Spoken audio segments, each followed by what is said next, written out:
Olá, bom dia, pessoal. Dando continuidade ao material, hoje nós vamos iniciar o item 2.1, 2.2 e 2.3 do material, que é o Estado de Direito e a Constituição Federal de 1988, consolidação da democracia, representação política e participação cidadã, divisão e coordenação dos poderes da República, presidencialismo como sistema de governo, noções gerais de presidencialismo, capacidades governativas e especificidades do caso brasileiro.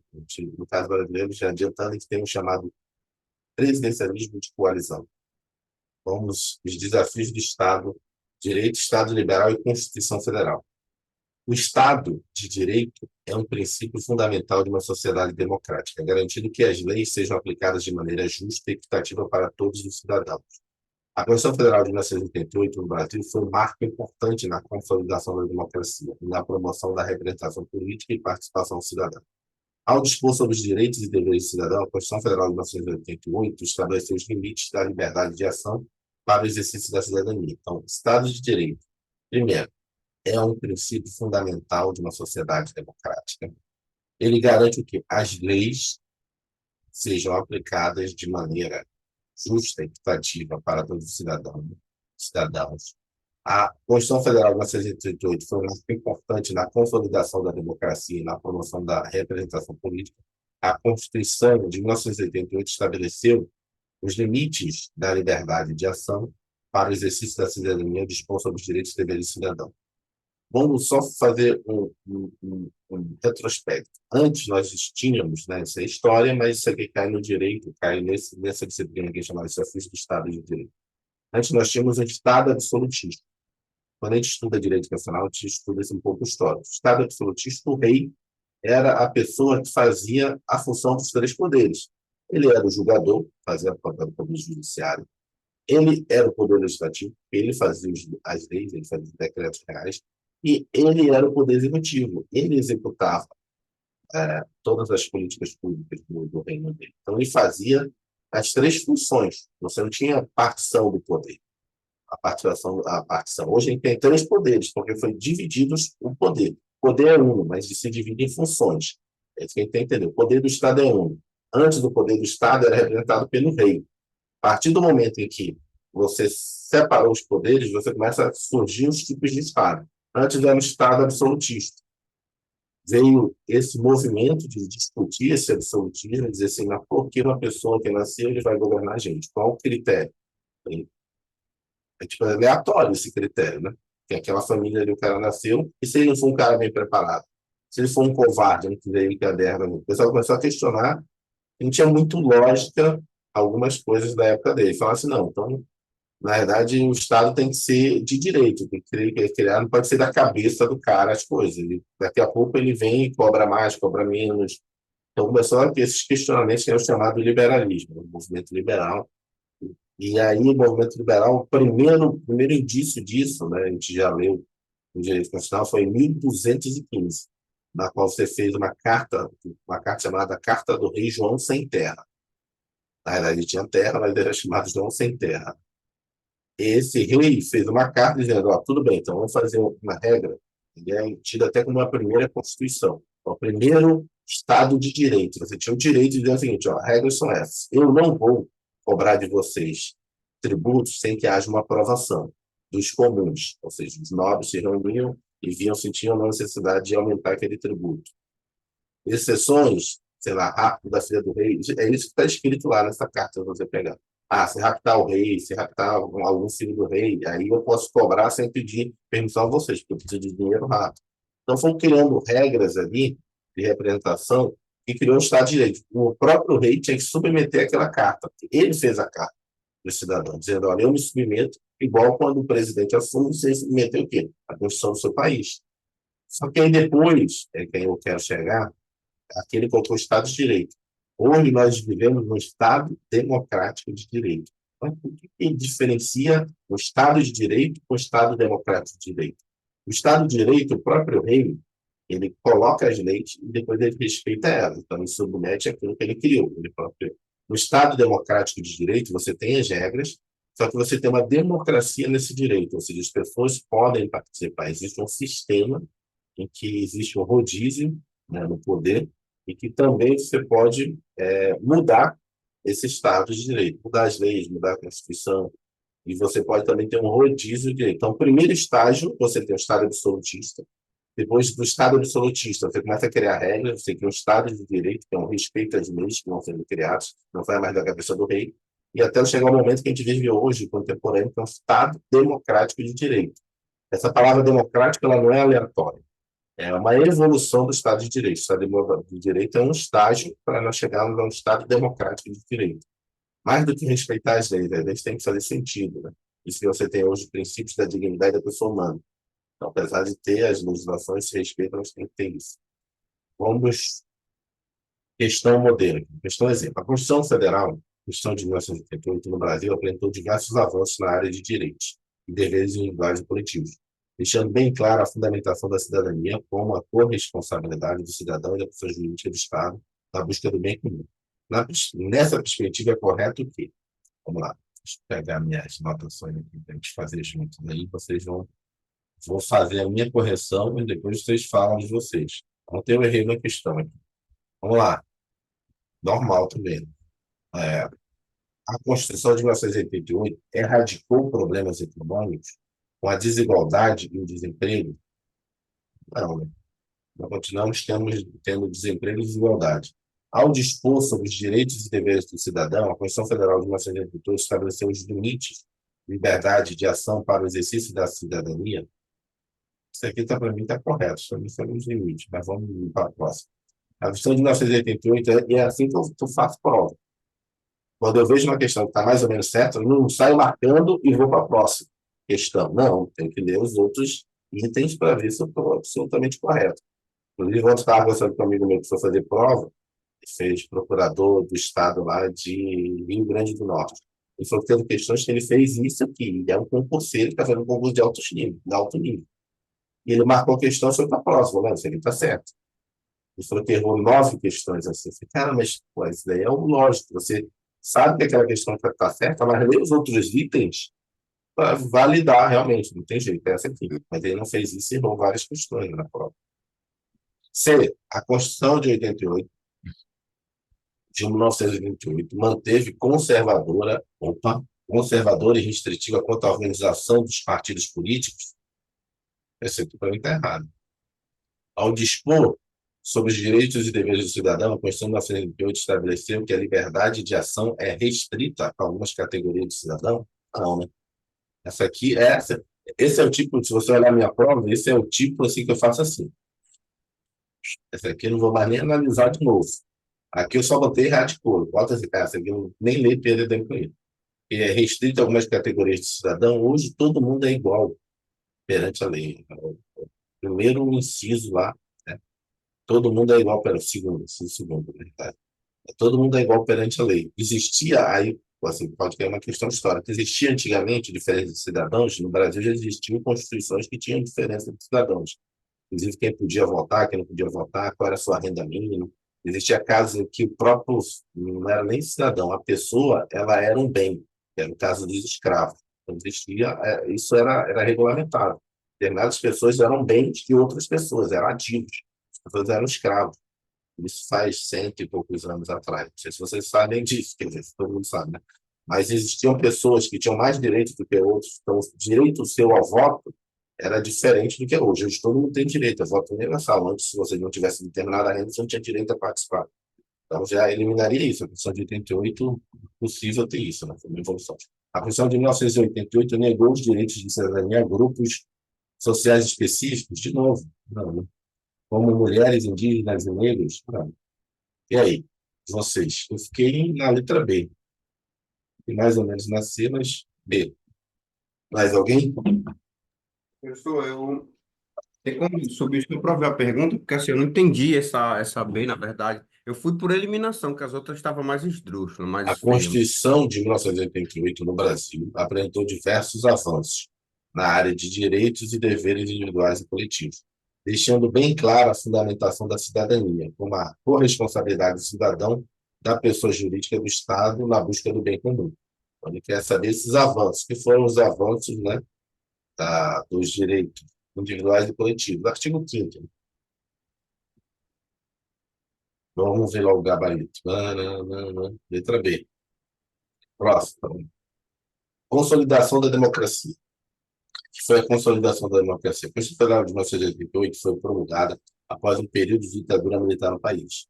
De novo, não se preocupe com esse termo aqui. E, algum tempo atrás, o pessoal, assim, se você fosse fazer uma prova, você botasse esse termo, eu acho que eu diria que, cara, tem uma grande probabilidade do examinador que está lendo ficar com raiva de você, da sua redação, querer descontar ponto, por causa de achar que tem um viés aí. Aqui tem um viés, mas é um viés do que está hoje no poder. Tendo em vista que esse viés que está fazendo o concurso, eu acho, eu botaria entre aspas, ou escreveria, se você for obrigado a escrever um termo nesse sentido, eu botaria, para alguns autores, denomina-se regime militar, entre vírgulas, entre parênteses. Vamos lá, a Constituição Federal de 1988 foi promulgada após um período de ditadura militar. Trouxe consigo uma série de inovações e avanços em termos de direitos e liberdades individuais. Ela estabeleceu um Estado democrático de direito, olha aqui no inglês inteiro. Hoje, nós vivemos não um Estado de direito, vivemos um Estado democrático de direito. Essa palavra faz toda a diferença, porque ela é um avanço. As primeiras constituições, por exemplo, a Constituição da Alemanha, na época da Segunda Guerra Mundial, era um Estado de direito. Era democrático? Não. Você tinha uma pessoa que estava permanentemente no poder. Existia rodízio de poder. Não tendo rodízio, isso não é democrático. Mas existe uma Constituição, existe. Mas ela não é democrática, ela é de direito. Existem leis, existem constituições para você seguir. Essa é a diferença assim, básica entre o Estado de direito e o Estado democrático. O Estado democrático, todos os dois têm princípio de respeitar as leis, mas um é democrático. Tanto é que houve arbitrariedade, houve até, né, esse genocídio na época da Alemanha, e se você pegar os julgamentos das pessoas que participaram daquilo, sabe o que elas falavam? Estava respeitando a lei. Existia uma lei que dizia que eu tinha que fazer isso. Eu era militar, eu era general, eu era coronel, eu era da SS. E eu não estava mais do que cumprindo a minha obrigação. Porque se eu não fizesse aquilo, eu estava descumprindo a lei. Quem ia ser punido era eu. Então, o cara dizia, pô, mas tu não vê que estava matando pessoas, matando judeus, caçando. Era esse o julgamento. Por isso que ela mudou o conceito de Estado de Direito. Porque você pode ter uma Constituição e ela ser injusta, né? Inclusive prejudicar minorias, né? Garantindo todos os brasileiros direito à vida, à liberdade, à igualdade, à segurança, à propriedade, consolidando a tese da democracia. Então, foi isso que ele colocou em consolidação da democracia. Então, eu posso ver, ficou muito pequeno esse resumo dele, mas vamos lá. Representação política e participação cidadã. A Constituição de 1988 introduziu um sistema político baseado na representação e participação cidadã. Ela estabeleceu um sistema de governo presidencialista com eleições periódicas para os cargos executivos e legislativos. Através do voto, os cidadãos têm poder de escolher seus representantes políticos, garantindo a sua voz na tomada das decisões. Portanto, a Constituição Federal de 88 foi uma peça fundamental para a consolidação da democracia no Brasil. Ela estabeleceu os fundamentos do Estado de Direito, que ele já mudou. Ele está confundindo. Na verdade, ela estabeleceu o Estado democrático de direito, a Constituição de 88. Promoveu, porque a partir daí passou a ter rodízio, né, nos poderes. Inclusive, um dos princípios do rodízio é que você não tenha mais do que duas possibilidades da pessoa exercer. Ou seja, você tem a pessoa que se elege e ela se reelege. Ela não pode ter um terceiro mandato. Por quê? Porque o princípio da democracia é justamente a rotatividade. Se a pessoa puder ficar ad eterno ali no cargo, aí acabou o princípio democrático, né? Que é justamente essa rotatividade no poder. A pessoa não se torne dona daquela cadeira. Então, a Constituição de 88 é o Estado Democrático de Direito. Só cuidado, porque parece que ele está achando que é sinônimo desses dois termos, Estado de Direito e Estado Democrático. Promoveu a representação política e incentivou a participação cidadã, garantindo direitos e liberdades individuais e coletivas. O que a gente tem que aprender aqui, ele não colocou aqui, existem existem três formas, hoje, na participação cidadã, previstas na Constituição, do cidadão participar diretamente do processo. Os dois que são sempre falados na doutrina, é bem fácil cair na prova, que é o plebiscito e o referendo. E um é o próprio cidadão, poderia ser pela eleição, e o outro que seria o cidadão propor projetos de lei. Não sei se vocês sabem, os cidadãos podem propor projetos de lei. Lógico, tem toda uma regrazinha que eu não me lembro agora de cabeça, mas envolve ter representatividade em vários estados do Brasil, um percentual de eleitores em cada um desses estados, todas as assinaturas dentro de um documento com uma proposta de lei, ela pode ser iniciada no Congresso. Ou seja, existe a possibilidade, quer dizer, o normal é a gente eleger os nossos representantes, mas mesmo assim ainda continua na mão do povo, e é inclusive o artigo 2º, todo o poder emana do povo, a possibilidade de você ainda startar o processo legislativo, as legislações, né? As legislações. Referendo uma situação em que o Estado já fez aquilo e coloca para a população referendar, ou seja, primeiro é feito o ato ou a política pública e depois você valida. Plebiscito é o Estado dizendo, eu vou fazer isso, vocês aprovam ou não aprovam? E eu não vou passar para os representantes eleitos, eu quero diretamente da população. Esse é o chamado plebiscito. Antes de fazer a mudança, o grande plebiscito mais importante que nós tivemos no Brasil foi justamente sobre o Estado, sobre se nós queríamos, né, uma monarquia, uma república, um presidencialismo ou um parlamentarismo, que nós temos lá embaixo. Esse foi o maior plebiscito que ocorreu no Brasil. Cidadania regulada. O que é a cidadania regulada? A cidadania regulada se refere a um período na história brasileira, período de Vargas, de 1930 a 1945, então, vou guardar a cidadania regulada, período de Vargas, de 1930 a 1945, em que somente os trabalhadores urbanos, vinculados a categorias reconhecidas pelo Estado, tinham acesso aos direitos sociais. Isso significa que apenas aqueles que estavam formalmente empregados e contribuíam para a Previdência Social tinham direito a benefícios como aposentadoria, assistência médica, salário mínimo e outros benefícios sociais proporcionados pelo Estado. Então, o conceito de cidadania regular, pensei que era outro do conceito que havia. Cidadania regular, pensei que havia a questão de controle. Eu vou conferir esse conceito. O que ele está dizendo da cidadania regulada é você ter acesso a alguns direitos somente se você participar de alguma classe. Isso aí, no período Vargas, existia, né? Somente as pessoas que tinham. Hoje, tanto é que a nossa Constituição evoluiu tanto que hoje, alguns tipos de direitos, eles são universais. A saúde é universal, independente se você pagar ou não. Imagina a gente lendo isso e a gente fica assim, era assim no Brasil? Era. E a pessoa que não era vinculada, como é que ela tinha assistência médica? Ela não tinha o chamado INAMPS, né? Quem é mais velho sabe o nome dessa palavra, INAMPS.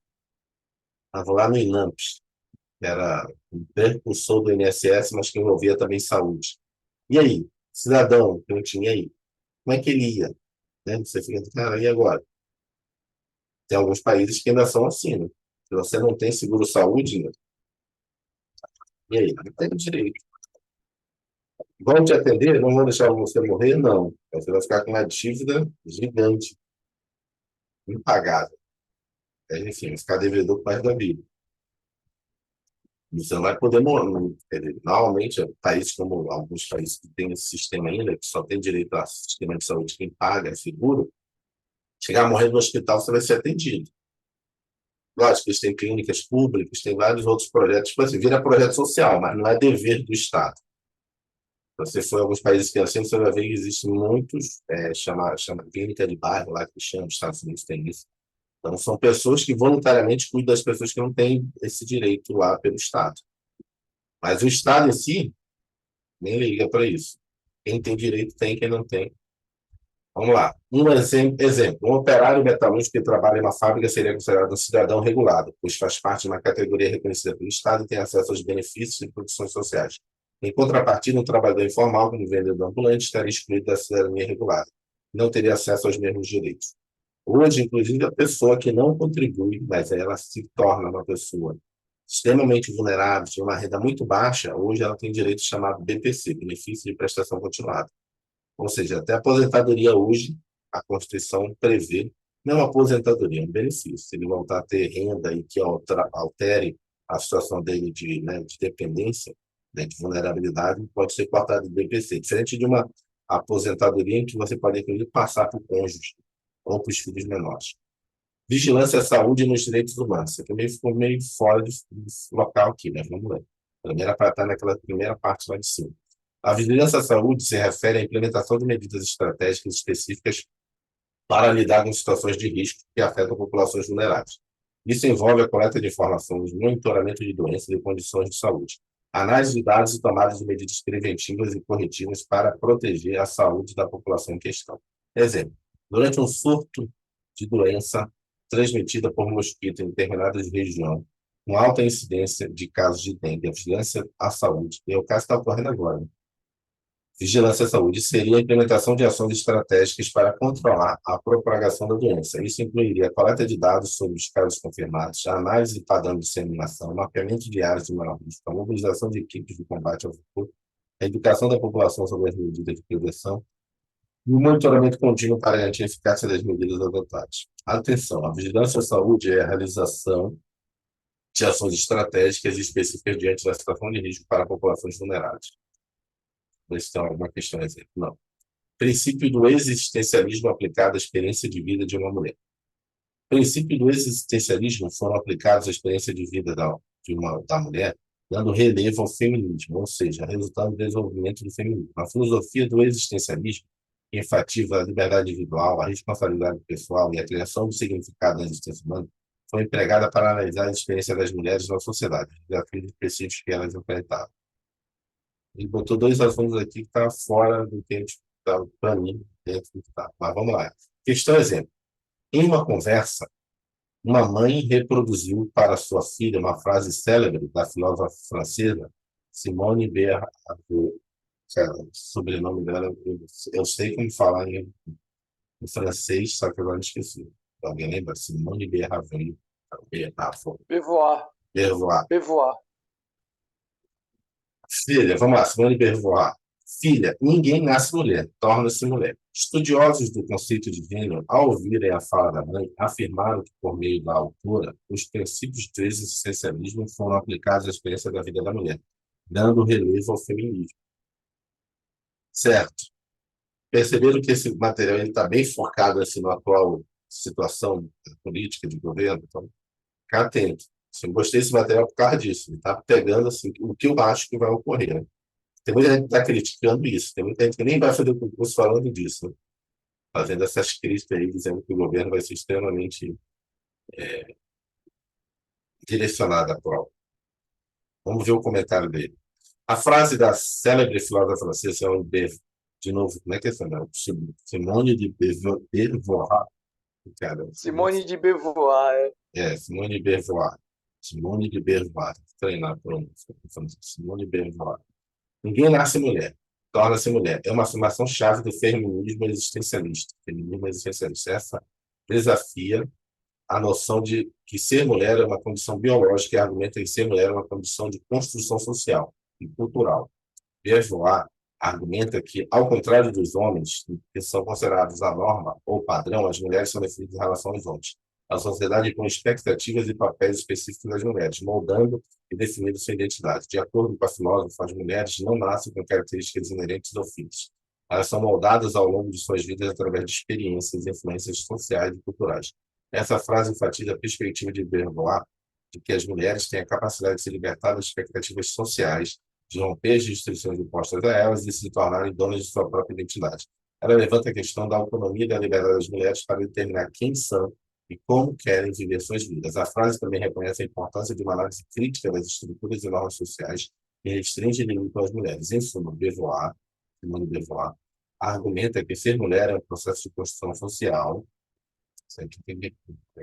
construção social, não é uma condição biologicamente determinada, destacando a importância da individualidade, da liberdade e do empoderamento feminino. Ou seja, essa é a tese principal do feminismo, né? Que a gente entende como mulher uma construção social.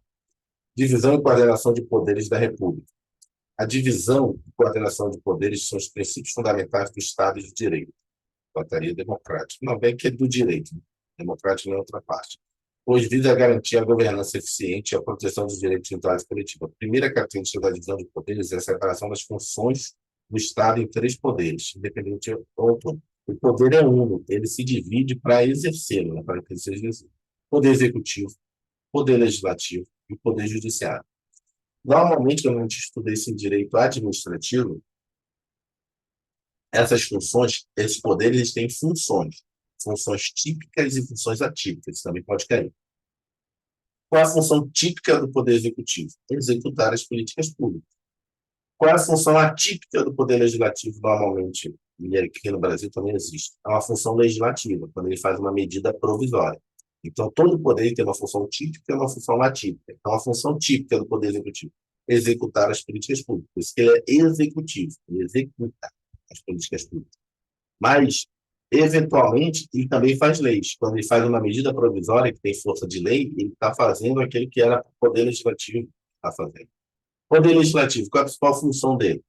Tem muita gente que se complica, mas assim, a função dele, primeiro, pelo próprio nome, é legislar, criar as leis, mas uma outra função do Poder Legislativo que todo mundo esquece, que é uma função originária, desde a Carta Magna de João Sem-Terra de 1212, que é fiscalizar. Na Carta Magna, João Sem-Terra dava o poder, dava para os nobres o poder de fiscalizar o próprio poder. Então, quando faz CPIs, quando verifica que as políticas públicas estão sendo executadas, porque, na realidade, quem aprova o orçamento, é meio complicado isso, porque mudou ao longo do tempo, mas quem era o dono do orçamento, quando surgiu esse sistema de três poderes, era o legislativo. Ele passava para o executivo para que fosse executado. Só que com o tempo foi mudando. Quem acaba formulando o orçamento é o executivo, e quem é dono do orçamento é o executivo, e ele que executa. Mas, na verdade, era o contrário, né?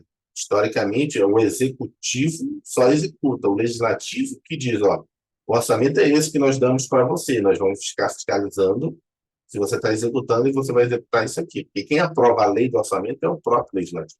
Lógico que hoje tem a proposição do Poder Executivo. E o judiciário, julgar. Qual a função atípica do legislativo? Não sei se vocês lembram. Tem função atípica, né? E ele fez no Brasil, quantas vezes? 2 vezes. É a função de julgar, fazer o julgamento de uma outra pessoa, normalmente de um presidente. Você lê lá no Direito Nacional, faz Legislativo. julgamentos. Bom, Ele está falando do legislativo, que a não, função típica dela é julgar? função atípica, não é típica, atípica, fazer o Típico, julgamento, é quando ele julgar. julga o presidente da República. Então, tivemos o julgamento do Fernando Collor de Mello, foi um julgamento. Tivemos o julgamento da Dilma, ex-presidente, ela foi julgada. Ali é um julgamento. Não tem. Aquele julgamento ali, quando encerra, não tem como ela correr para o judiciário. O normal é quem é a instância última. Nós vivemos um sistema de jurisdição única. Quem dá a última palavra, o Poder Judiciário. Isso que a gente aprende no direito. Quem dá a última palavra, o Poder Judiciário. Mas quando o Poder Legislativo está julgando, não existe recurso. A Dilma não pode recorrer, porque ali o Poder Legislativo está fazendo uma função atípica.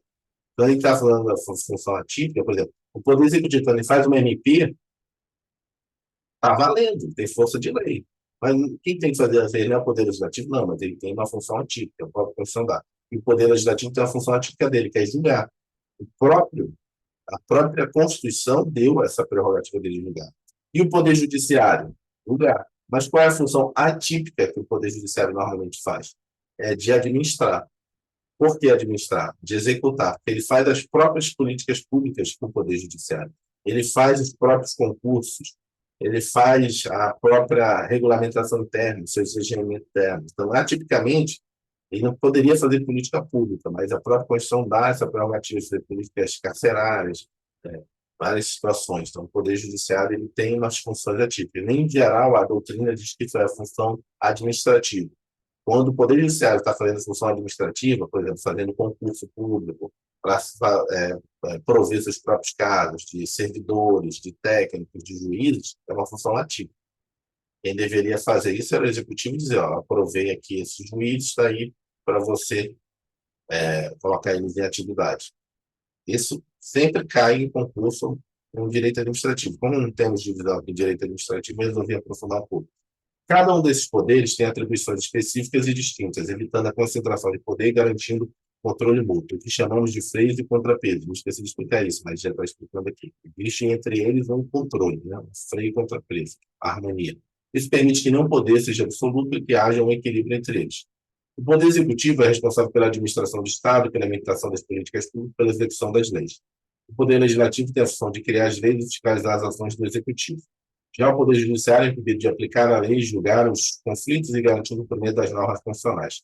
A coordenação entre esses poderes se dá por meio de sistemas de freios e contrapesos. Importante essa palavra, freios e contrapesos. Isso significa que cada poder tem a capacidade de controlar e limitar as ações dos demais, evitando o abuso de poder e garantindo a proteção dos direitos e liberdades individuais.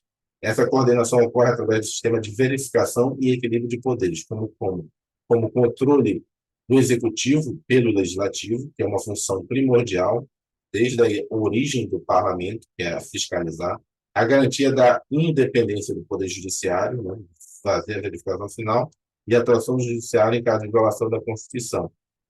E como é que o executivo, aí você vai perguntar, mas eu não vi aí o executivo, como é que ele faz o contrapeso? O executivo faz o contrapeso quando ele tem o poder do veto.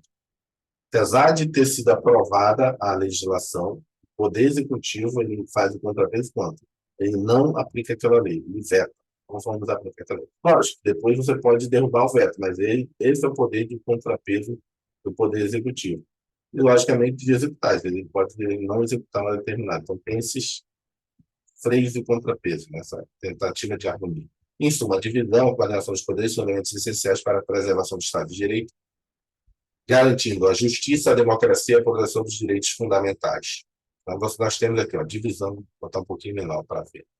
Divisão e coordenação dos poderes da República. Você tem o poder executivo, responsável pela administração do Estado, pela implementação das políticas públicas e pela execução das leis. O poder legislativo tem a função de criar as leis, fiscalizar as ações. Às vezes a pessoa esquece que uma das funções é fiscalizar. O poder judiciário é incumbido de aplicar a lei, julgar os conflitos e garantir o cumprimento das normas constitucionais. Para finalizar aqui hoje, formas de Estado. Aqui, pode falar, Will. Professor, eu sei da resposta, mas assim, isso acaba confundindo a cabeça. Nós acabamos de ver que o legislativo ele também pode julgar, Sim. mas então seria um poder atípico dele, né? A É uma função, função atípica função dele, atípica, julgar. julgar. Só que fiscalizar o executivo. Uhum. Então, ele já está indo para o executivo, quando ele está ali fiscalizando se, sei lá, se o hospital realmente está utilizando. Sim, isso Então, aí é não seria um fiscalizar. poder executivo? Esse fiscalizar o executivo não seria uma função atípica, o executivo, no Não, caso? não, não. É a função típica dele. É porque é por isso que eu estou dizendo que as pessoas confundem. Quando o poder legislativo, quando os três poderes foram separados, uma das funções do legislativo, lembra que eu falei que em 1212 surgiu a primeira, em tese, a primeira Constituição, que é a Carta do João Sem Terra? Sim, Quem fez a carta? Foi o próprio João Sem Terra. Tese ele que fez a lei. Mas quem iria verificar se ele estava cumprindo, executando aquela carta?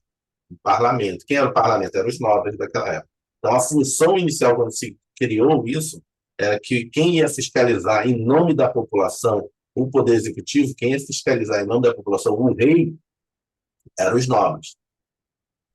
Quem fazia o controle do rei eram os nobres. Entendeu? então Os nobres seria. representavam quem? A população. Esses nobres depois se tornaram quem? O parlamento, os deputados, os senadores. Então, o Tá, deputado e senador está lá para verificar se o rei, quem é o rei hoje? O presidente, está cumprindo a Constituição, está cumprindo as leis, está executando as políticas públicas. Então, a função principal, desde o início do parlamento, é de fiscalizar o executivo. Lógico Entendi. que hoje ele também passou a criar as leis, né? Aí, se você pegar a história do surgimento do Obrigado. Estado de Direito, que saiu do Estado absolutista para o Estado liberal, é isso. Por isso que eu falo que isso aqui é pegadinha. Muita gente esquece que a principal função do legislativo é fiscalizar. E que hoje vai se perdendo, né? Hoje você fica mais, não é criar leis, daqui no Brasil. E a gente tem a experiência cultural nossa brasileira de legislativo. Mas se você for em outros países verificar o que é que um deputado e senador faz lá nos Estados Unidos, lá na França, lá na Inglaterra, ele fica batendo no executivo. Fica lá perturbando, verificando tudo, né? Verificando ali na área dele se está sendo feita as políticas públicas. Para finalizar, gente, estamos no limite aqui. 7:25. Formas de Estado. Quais são os tipos de Estado? Tem o Estado unitário, é a forma de Estado em que todo o poder político e administrativo é centralizado em um único ente, sendo ele o governo central. Nesse sistema, não há divisão de poderes entre estados e regiões autônomas. Um exemplo de Estado unitário é o Reino Unido, o Uruguai também aqui na América Latina é um Estado unitário. A Argentina, acho que não sei, mas o Uruguai eu tenho certeza, onde o poder é exercido pelo governo central em Westminster. E as regiões como Escócia, Irlanda do Norte e o País de Gales possuem grau variável de autonomia, que pode ser alterado pelo governo central. É melhor falar o caso típico do Uruguai. Você vai lá no Uruguai, não existe estado, não existe governador do estado, existe regiões administrativas. Pensa um estado unitário, pensa no Distrito Federal. Você tem prefeito da região administrativa, que seria igual uma cidade para a gente, uma cidade satélite, não. Quem indica é o governador. Da mesma forma no Estado unitário. Quem indica os gestores das unidades administrativas do Estado, do país lá, é o presidente, é um Estado unitário. Estado federado é uma forma de Estado em que o poder político é dividido entre o governo central e os governos regionais autônomos. Esses governos regionais possuem competências específicas previstas na Constituição, possuem poder para tomar decisões em determinadas áreas. O exemplo de Estado federativo é o Brasil, onde há uma clara divisão de poderes entre o governo federal e os governos estaduais, cada um com suas competências definidas, como, por exemplo, a educação, a segurança pública, a saúde, entre outros. É o nosso caso, que é o Estado federativo. Você tem um poder central, só tem pequenos poderes. Estados Unidos também é assim. Nosso é bem claro. O governador, ele manda na área dele, manda de acordo com o que ele tem de competência na Constituição Federal. Tem situações em que quem tem competência para fazer aquilo dentro do Estado é só o governo federal, são políticas federais. Mas tem políticas estaduais, e no Brasil a gente tem um terceiro nível de federação, que nos outros países não existe, que são os municípios. O município também tem uma determinada autonomia, ele tem os prefeitos e ainda tem o poder legislativo local dele, que são as câmaras dos vereadores. Então, no Brasil, a gente chama, se quer numa prova, terceiro nível de federação, terceiro nível de federação. Normalmente, os estados federados são dois níveis, o central e os regionais. No Brasil, a gente tem o central, os regionais e os locais. O que mais que a gente precisa aprender aqui de estado federado? No Brasil, a gente teve ele chama de uma federação centrífuga, isso pode cair numa prova. Nós temos uma federação em que nós tínhamos um estado unitário. Na verdade, na época do Império, o Estado era unitário. Quem dizia os presidentes da província, na verdade, os capitães unitários, nós tínhamos unitário, e aí você separou, é isso? Separou, você separou, centrífugo, assim, girando, você separou isso, é isso? Então, estou tentando me lembrar. Que existem outros estados, existe outra força, outro tipo. Eu posso depois estudar isso de novo para explicar para vocês. Agora me confundi todo, estou na pressa. Mas o clássico Estado brasileiro é que acho que nós já tínhamos essa separação e mantivemos. Agora eu me confundi aqui, se a província tinha ou não eleição. Não me lembro na época do Império. Porque lá não existia Estado, existia província. Província. As províncias que eram equivalentes aos Estados. Agora eu me confundi. Tudo bem, vai que eu não caísse nessa parte histórica. Questão exemplo aqui. Vamos lá. O Estado brasileiro adotou uma forma que implica admitir diversas esferas de poder dentro de um mesmo Estado. A consequência disso é a contemplação de esquema complexo de distribuição de competências, considerando não apenas os diferentes poderes, no sentido orgânico, de cada ente da federação, mas também as diferentes esferas governamentais, quais sejam a federal, municipal e estadual. Essa é denominada o quê? Unitária, federativa, autônoma, soberana ou complexa. Isso ficou fácil, né? Federativa, né? Exemplo, bem, federativa. O que a gente precisa aprender acabou aqui, o material. Acho que acabou. Então, princípio de separação de poderes, está um exemplo. Amanhã a gente lê isso aqui. Não, amanhã não pode. Não, dá para ler aqui hoje. Vamos lá. Finalizar. Temos 10 minutos. Princípio constitucional da separação de poderes. O princípio constitucional da separação dos poderes é um dos pilares do sistema democrático e republicano adotado pela maioria dos Estados modernos. Ele visa garantir a independência e a autonomia dos poderes legislativo, executivo e judiciário, evitando que um poder se sobreponha aos demais. Por sua vez, o princípio da inafastabilidade do controle jurisdicional, que nós temos também no Brasil, alguns países não têm, no nosso tem, também conhecido como acesso à justiça, garante que toda pessoa tem o direito de buscar a solução de conflitos por meio do Poder Judiciário, ou seja, nenhuma questão pode ser excluída da possibilidade de apreciação do Poder Judiciário. No Brasil, existe um sistema de jurisdição única. Quem dá a jurisdição no Brasil é o Poder Judiciário. Quem dá a última palavra, com exceção daquela função atípica do Poder Legislativo no caso de impeachment e julgamento de ministro. Então, nesse caso, o Poder Legislativo dá a última palavra na jurisdição. Atenção, o princípio constitucional da separação dos poderes serve como fundamento para o princípio da inafastabilidade do controle jurisdicional, controle judiciário. Esses dois princípios estão correlacionados, pois a separação de poderes assegura a independência do judiciário, permitindo que este exerça a sua função de controlar a legalidade dos atos dos outros poderes. A inafastabilidade do controle jurisdicional, por sua vez, é uma decorrência direta desse controle exercido pelo judiciário. Um exemplo prático disso pode ser observado em um caso em que o Poder Executivo edita uma medida que o Poder Legislativo entende como inconstitucional. Nesse caso, o Poder Judiciário poderá ser acionado por qualquer parte interessada para apreciar a legalidade da medida em questão, garantindo acesso à justiça e a possibilidade de correção de eventuais abusos ou ilegalidades praticados por outros poderes. Questão exemplo aqui. Em relação ao princípio constitucional da separação de poderes, está correto afirmar que ele serve de fundamento para direito à greve, à liberdade, à legalidade, impessoalidade, é que ele deu, né? O princípio da inafastabilidade de jurisdição. E o Poder Judiciário é a dar a última palavra. Coerção dentro do Poder Judiciário. Esse aqui é o último tópico mesmo. A coerção é a capacidade do Poder Judiciário de fazer cumprir suas decisões e determinações mediante a aplicação de medidas coercitivas, como prisões, multas, penhoras, entre outros. O exemplo disso seria quando o tribunal determina que uma pessoa pague uma dívida em aberto. Caso a pessoa não cumpra essa determinação, o judiciário pode utilizar sua autoridade coercitiva para garantir o cumprimento dessa decisão. Assim, eles podem ordenar a penhora de bens, como imóveis ou veículos, como forma de garantia para o pagamento da dívida. Essa ação coercitiva tem o objetivo de fazer com que a pessoa cumpra a determinação judicial e, ao mesmo tempo, a garantia de efetividade da justiça. Ou seja, como dividir o Poder Judiciário que ficou com essa função. Antes, quem fazia isso era a guarda real, fazia cumprir os mandamentos do rei. Uma questão é exemplo. Bom, Sequestro de bens, né? Se a pessoa não sequestro, sim. pagou. Sequestro de bem é um conceito específico, né? Sequestro de bem é quando você tem uma situação, né? Isso é na área normalmente penal, onde você sequestra aquele bem, né? Porque aquilo envolve alguma questão de crime, né? Eles chamam de sequestro de bem. Quando está na área civil, você chama penhora. Na área criminal, chama de sequestro. Se você pegasse a força. Na penhora, não. É uma coisa civil.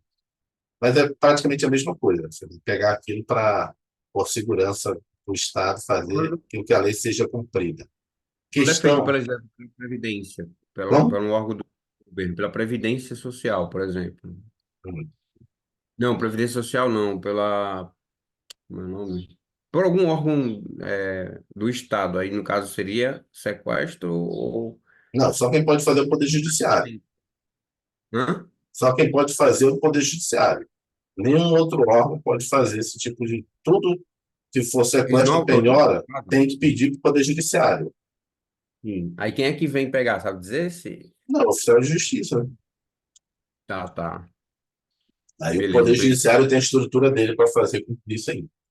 Questão exemplo: indique entre os abaixo um poder que está compreendido na jurisdição entendida como função do Estado própria e exclusiva do Poder Judiciário. Qual é a função própria do Poder Judiciário? Coerção, investidura, delegabilidade, aderência, competência. Ele fez uma questão aqui para ele falar sobre coerção, né? Ele botou aqui: indique entre os abaixo um poder que está compreendido na jurisdição entendida como função do Estado própria e exclusiva do Poder Executivo. A coerção, né? E o Estado é o único, o Estado é o único que pode exercer a força contra o cidadão. Só que essa força foi delegada para o Poder Judiciário. Lógico, tem também as polícias, que também pode exercer a força. Mas, no final, quem vai validar se essa força foi exercida de forma legal ou ilegal é o Poder Judiciário. E o Estado, aqui acabou. Só para lembrar, só para finalizar aqui, eu lembrei sobre essa questão aqui de Estado unitário. Você tem a forma de Estado Lembra que eu falei lá do plebiscito da década de 90? Acho que o Rodrigo deve lembrar do plebiscito. Vamos lá. Nós temos forma de Estado, que ele pode ser Estado unitário ou federativo, você tem que lembrar disso. Nós temos também a forma de governo, foi perguntado no plebiscito. Quais são as duas formas de governo que a gente tem? A presidencialista e a parlamentarista. Mas não existe república, desculpa, não existe monarquia e república, aí é sistema. Aí é um sistema. A forma de Estado, a forma que o Estado compõe é Estado unitário federado, a forma de governo, né? A forma de governo como é que eu vou governar? É um parlamentarismo, um presidencialismo. Agora, o sistema de governo, sistema, como é que é a forma que ele vai atuar? Aí você pode ter uma república ou uma monarquia. Uma república, depois eu posso conferir isso, mas são essas três situações. Primeiro, você tem Estado, forma de Estado, Estado unitário e federado, forma de governo, você tem a forma de governo. Eu tenho mesmo confundido. Forma de governo. Não, forma de governo, desculpa, agora sim. Forma de governo é a monarquia ou a república, e o sistema de governo, que pode ser presidencialista e parlamentarista. Depois eu mando esse quadrinho para vocês. Agora sim. Quer uma prova, forma de Estado. Você tem duas formas de Estado: Estado unitário e o Estado federado. Agora, forma de governo. Forma de governo, assim, você tem a monarquia e a república. Agora, o sistema que você aplica na forma de Estado ou na forma de governo, que você tem que escolher. Se é um sistema parlamentarista, porque você tem, inclusive, monarquias parlamentaristas, ou um sistema presidencialista. Porque você tem monarquias que têm o presidente. Então, por exemplo, no caso de alguns países, você tem tanto o rei quanto o presidente daquele país. Mas tem locais em que você tem um rei e tem um primeiro-ministro, que é um sistema monarquia parlamentarista. E tem monarquias que são republicanas, tem um presidente, que toma conta só da parte interna, e o rei sempre representa o Estado externamente. Essas são as funções. Acaba sendo o rei, você acaba sendo uma figura, às vezes até em alguns estados, assim, meio que assim, só para eventos. Mas alguns estados exercem a função de chefe de Estado, das negociações. Ele que vai nas negociações internacionais, o rei. Tem outros não, é só fictício ali.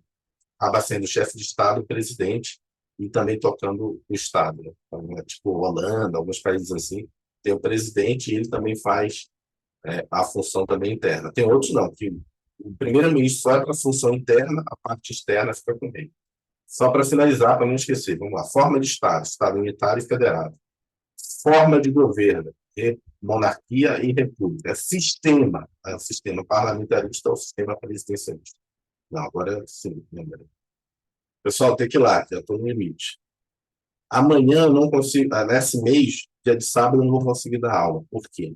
Porque minha esposa ela é do Detran, e ela está na escala esse mês. Então, ela vai ter que dar plantão de 5 até as 11 da manhã, todo sábado, esse mês agora de março. Então, amanhã a gente vai ter aula, só na segunda-feira.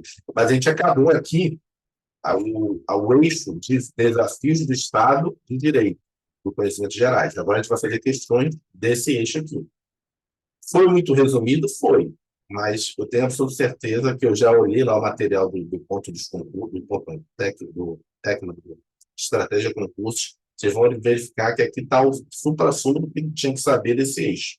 E agora a gente vai ver as questões para ver se realmente isso aqui, esse resumo, consegue responder as questões. Pelo que eu vi, responde.